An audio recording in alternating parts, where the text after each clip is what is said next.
This video I'm going to show you how to disarm your alarm without a key fob. If you change a battery on your Toyota, like Camrys, Sienna, Avalon, Solaras, some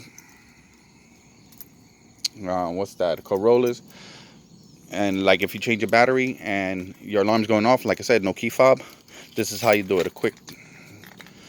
So what you do is you put the key in, you go back and forth a few times. 1, 2, unlock, open your door. Now you get into your vehicle,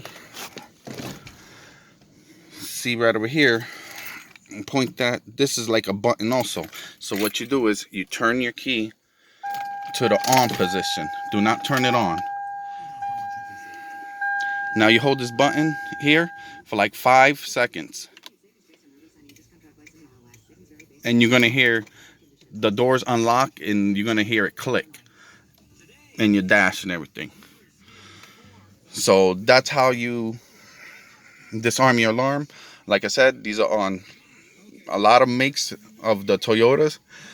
I hope this video was very helpful for you guys. It definitely saved me. And if you like, if this worked for you, please comment and like. All right, thank you so much, guys.